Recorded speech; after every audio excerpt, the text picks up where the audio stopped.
bateau. On est comme dans la Londres, comme on a eu à pomper les affaires, donc c'est différent. Donc on gâte, on a bonne santé, on a profité de le parfum de bonne odeur. Comme ça, on a les bons mais à la matin,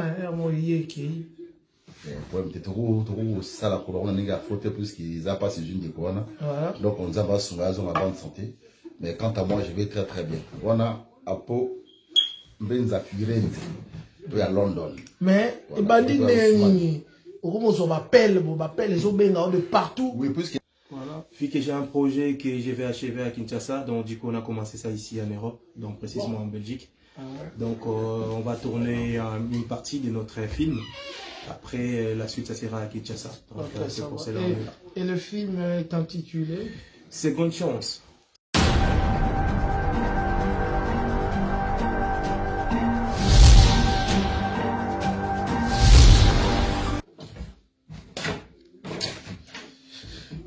Bon dimanche à tous, bon dimanche à ceux qui sont en train de nous suivre. Boza partout, boza Rolanda Bisso. Bisso toza na Bruxelles. Oebi comme des balobara. Artistes, comédiens, musiciens, tout vana na mboka Bruxelles. Bruxelles est quand même moins calme. Mboka intellectuel. Tout vanda na star rebelle awa. Et ces derniers temps, tous ont retourné, tous allés dans la résidence, il y a Yemoko, monsieur Kibalou, Mike la Duchesse, pour un tournage mon hasard préparé à très, à Makassi. Polémique mon hasard ou les rassure à Pau Firenze. Il paraît qu'à Pau Firenze, à Beli Liboma.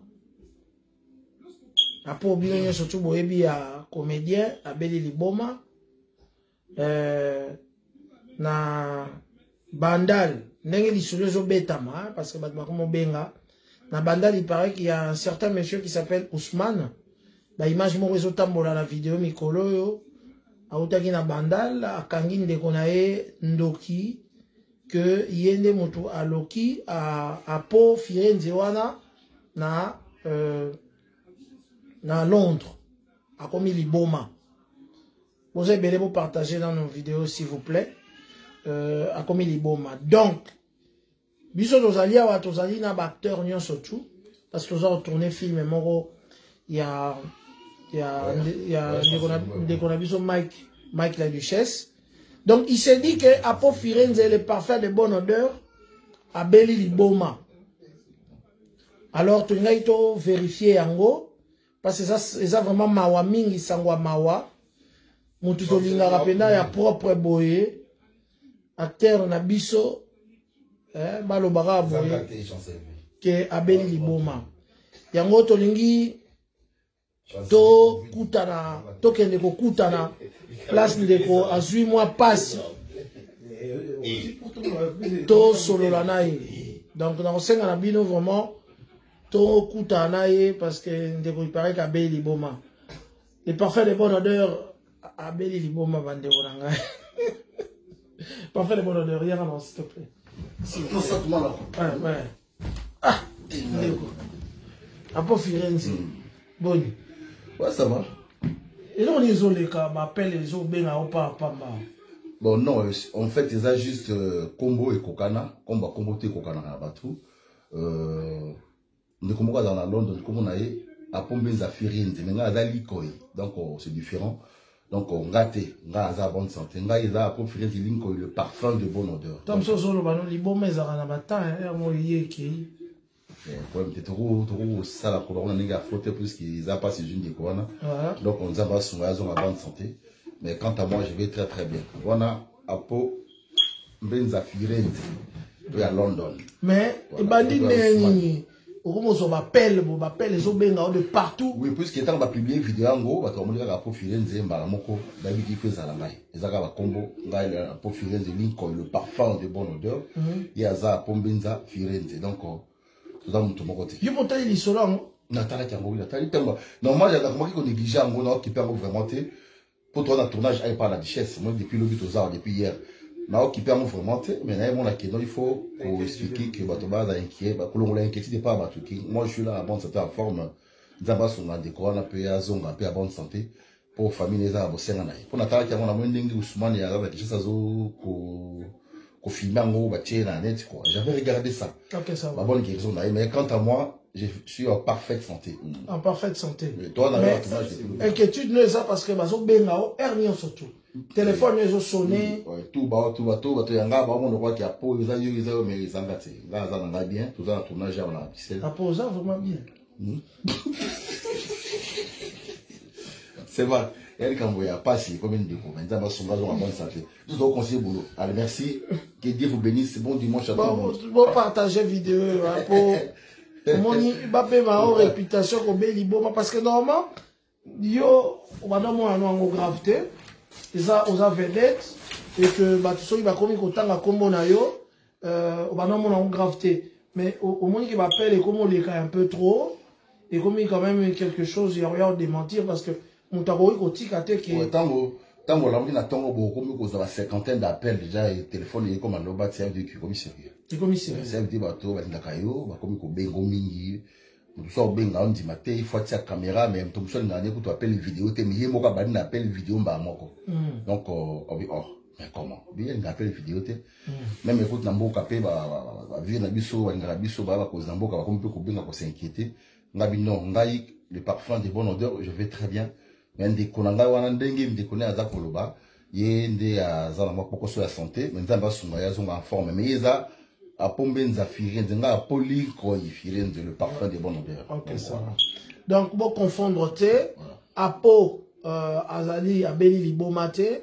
Je crois que ma vidéo yo botali ya bandal wana ezali apote na mona écoute mamsu bache le garçon ngo aza ko chambo na a chambo na TV donc il paraît que bache ilo komoko boy kangami na libumu des trucs comme ça. Te wana na Kinshasa mais na moni sous vidéo moko ou balakisi apo Mbenza Firenze mais azakini azo chambongo musicien azo yemba nega mikolo ba play ba comment sala tellement tozo bimate musicien azo yemba azo chambongo na TV et puis moi si moi azo chaba voice ou ezo l'accès effectivement que apo ango à Béli. En tout cas, tu souhaiter ma bonne guérison et à Apo Mbenza na Londres, Apo Firenze Mbenza na Londres.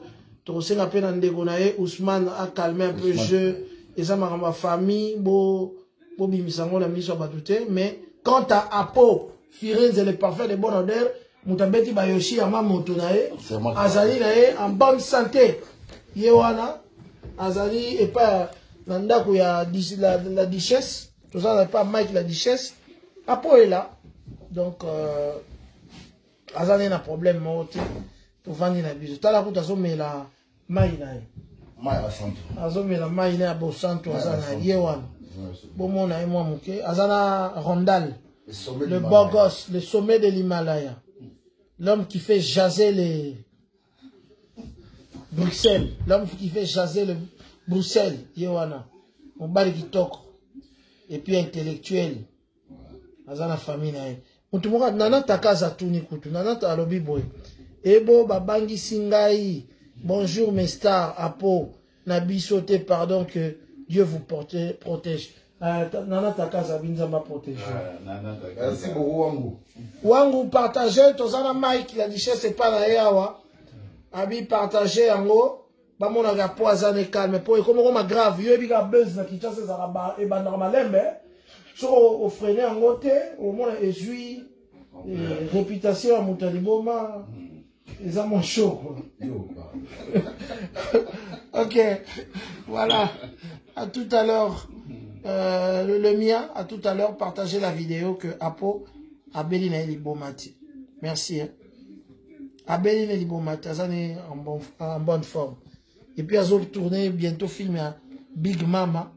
Ouais, donc, Big Mama avec Gilles Nsana. Gilles Nsana. Tout ça, la Big Mama, maman va à la bongo zéro. Moi, les autres poussent la main. Qu'est-ce qui se passe là? Qu'est-ce qui se passe là? Dans ta tête. Big Mama, merci à vous, Nana Takaza. Nana Takaza bi Rondal na sepeli Mike. Nana Takaza tulinga ko mingi la belle de belle. Moi c'est un pembe projecteur. Tala yo ta Rondal yo. E bo zo tara. Ne o tara ko ma Rondal. Randal oyo. Salutations Dada. Randal oyo. Randal oyo. Nani soit commis. Prince Mampouya. Mais pourquoi son frère a réagi ainsi? Votre frère non va réagir. Non, frère, il y a... Ah, ils ont frère à emporter. Tous frère, il y a... Pourquoi réagir? Bon, on va ça l'image, bon, peut-être. Bon, on a ça, ma bango, en tout cas, tu as ma bangote. Biso, tu as confirmé, biso, que après ça, alors, biso, tu as pas Mike, tu as ma cassi. Tu as place, mon tu as Randal. Le Randal, tu as Bruxelles, mais biso, tu as tu as ma cassi. To kabwani na ba 22h na tongo to mona ba bisa so po firenze za beli bomba ese li bomba abeta ba yoshi amamota.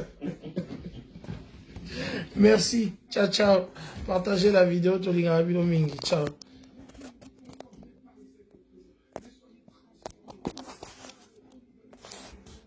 Ganda ya mimi biso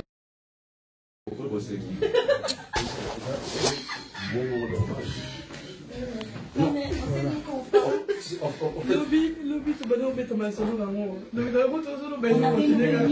commencé à parler de ça et puis après j'entends quand je dis. En fait, il y a un problème. Ils sont bien dans l'anguille la bongo. bien oui. D'accord. Ça va? Tu vas bien? En fait, les combo. Tu as un tournage là. Oui. Voilà. Tu peux pas parfait. Voilà. C'est bien parfait. On va se voir là. Tiens, on va se dire. Il y a un gabarit, on se dit là-bas. Faut dire bon, on a checké, il tient la ligne. Maintenant là, sur la. Il a dit bon, t'as compris. On va réserver. Voilà, ça va? Ça va et toi? On est, mesdames et messieurs, qu'est-ce qui se passe, Pédro? on est au tournage. On s'est rappelé qu'il faut ça plan. Depuis longtemps. On est avec Vanna. On est avec Mike. Si vous voulez ça, moi déjà? Non, maquette. Ah, c'est ça là. Mais j'ai déjà tout récupéré. ah, on est ça. Projet. Moi, j'ai les trucs dans. Toi, t'as les roches. Ouais, j'ai les roches. La cuisine aussi. Non, en fait, Aussi, ça n'y est sur la cuisine. On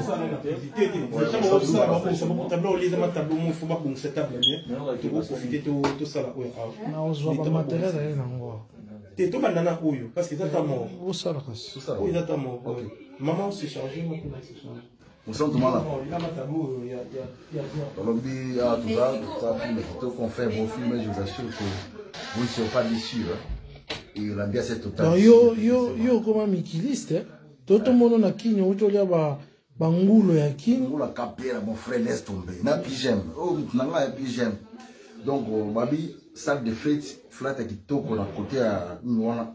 Ah, ça va y pijama. donc, on est au Kenya en avril. Pijama. Donc, yo so. Na Malorian, tout ça, on a. Salle de fête, non, mais Malorian pour ensemble, on est ensemble, tout ça, avec Saint-Marc Tabou, avec les travailleurs. Moi, qui, moi, mingi, pour que nous avons Saint-Marc, malgré mes gros qui étaient. Donc, voilà quoi. On est ensemble. À Firenze. Les parfums de bonne odeur. Des rois Janify. Mon bal est propre. Aux ongles, on a Janify. Bobeba Nagad. Non. Na Janify. Mais, je ne sais pas si vous avez un peu de pourquoi pas le bangala JF to beba? Je veux dire, GF, c'est la famille quoi. Ok, ça va. C'est comme ma maison. Moi, je suis à Pembeli. Nani? Obi? Apo. Yo, comme il a métis. Obi? Boni la reine des Amunda. Alors, Pepe Lambeto, vous avez pasteur. Oka Batu, bo filmé. Voilà. Voilà, mannequin a sur Lauriane. Et puis nous avons Vanna, la plus intelligente. Bon, mon ami Colo. Ah, il y a ça, Maëlle Makassi, hein. Vanna, bon yo. Ça va, papa. Tous ont préparé ma film. Ah oui. Nande Ronabiso Djonga. Toujours ça là. Mutasala ba clip na Moïse Mbi yeyo. Camarade à Moïse Mbi. Yeyo. Là c'est Vanna. Ça va? Timide. J'ai pas l'habitude des caméras. Vous avez connu Moulouba, vous avez connu. Mais allemande. Allemand. Moutara Moulouba yeyo. Française allemande. Ok, Moutara Moulouba yeyo. Ça va? Moulouba portugaise. Moulouba portugaise. Ok, Oloba mo chiluba? Malukai, Bimpa. Bino bande kwa fachi beto. Ouais, voilà. Kasoke Luka Moussa na président c'était quoi? Parce que non, c'est la nana duchesse. De quoi Fati Beto. L'équipe presse. L'équipe présente. Ça va, voilà. Flats comme on a tout ça publicité pour tout le monde. Pichem, et ça va Pichem. Ils ont venu la Kenge. Na sayo, na ngiringo sayo. Na ngiringo, on est sayo. Na coin on a venu Kenge. Donc de ça plan eloko moko eza ya mwana. Donc Kenge sayo. Ngambo na zaki wana mona ki sa bitika moko côté wana ya mwana. Ça va, kitoko. En tout cas, c'est un plaisir. Kenge okuna otanga fite kota kate ya kota ya nite. Kenge ya sayo wana na coin. Ekishasa. Apo babi Babi Babi santé soya kaka. C'est Marc. Ngulu, ngulu trop. C'est Marc. Ngulu kapile mtu la senganzi yao. Yo Ethiopian bandigesu na voyage yo idike biso. Mbaisa na vola Ethiopia yote. Tengana na mata 10 vol wana te. On va voler moins cher. Na mata ngote. Ubanda polémique image. Na betara Air France SN. Attention, n'est-ce pas? Tu m'attendras Air France SN. De préférence Air France. Voilà. Mais parfois SN. SN. Tu viens problème est tu viens retourner. Na retourner mole. On m'attrape na business. Ba comédien ba m'attraper na business class. Faut que na business class na mataka na sali na tindi. Oyi le pose ça na. O ngada na kobe na mtu zakuna. Ok, Van. Donc, on a un business mine, quoi. Mais moi, je pense. Je pour la format, on a business class. Pourquoi tu as business? Ah bon? Mais différence, les autres business dans l'économie. Mais tu as format, on a une économie. Une économie. Ouais. Tu as économie, papa. Simaro Massi, wapi. Et tu me remarques, mais il n'y a pas quota business, c'est ça, tu peux y avoir un quota business. Il y a un business, ok. Ceux qui sont normal, ok, là. Mais il y a un boss, ça va dans la business. Il y a quelqu'un partout.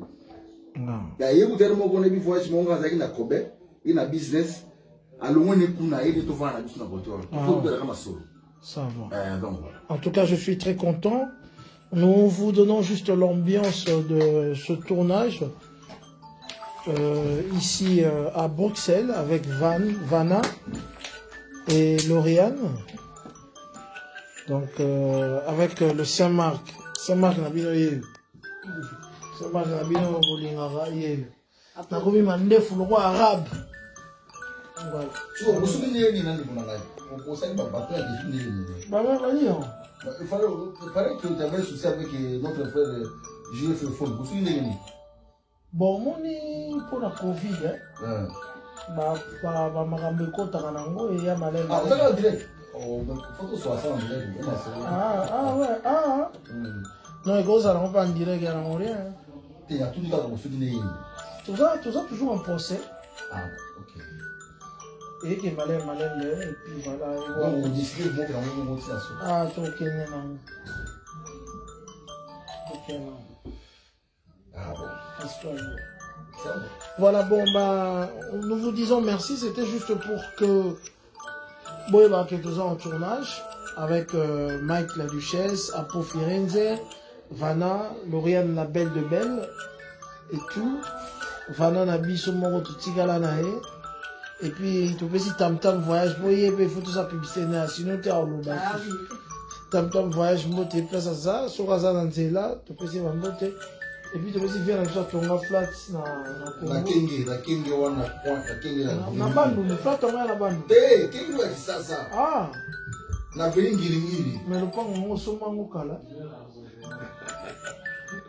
c'est bon kala like ça on est ni ça là ah c'est mal tu vas voir comment tu viens na pige na banda on va être en tournage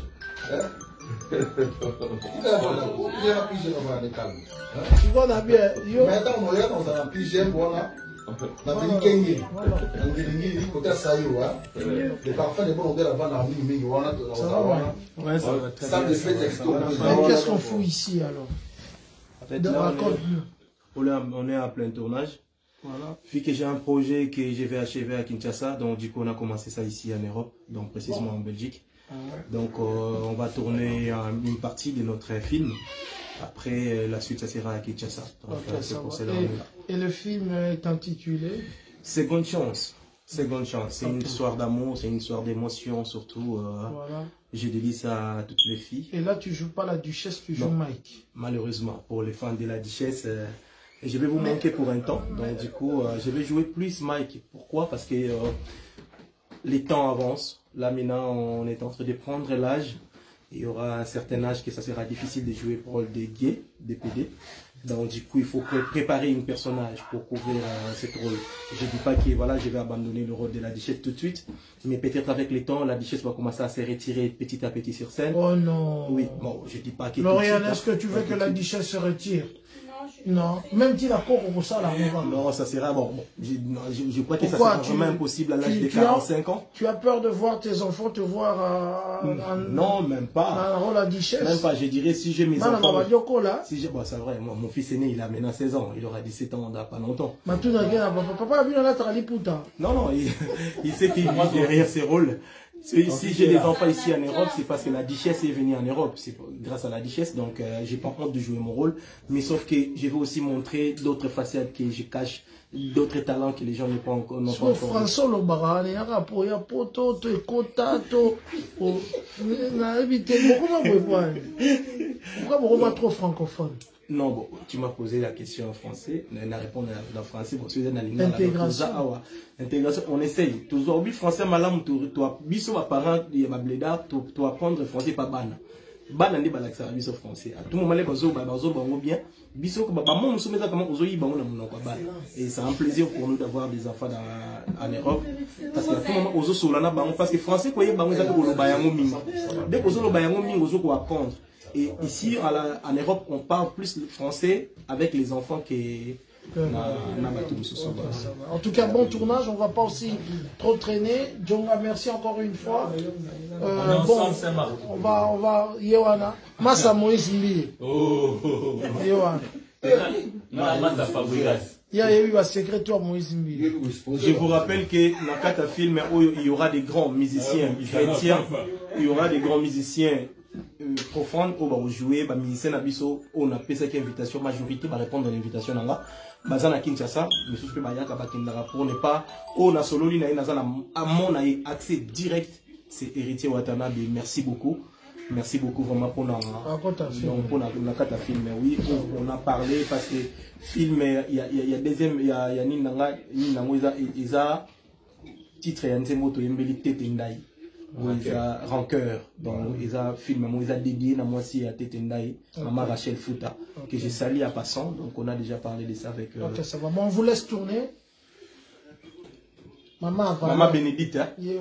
Maman Bénédicte, zonga nanda kwe tokomela café, olela bazanga kadeo tokomela café, balela bazanga kadeo. Merci. À tout à l'heure.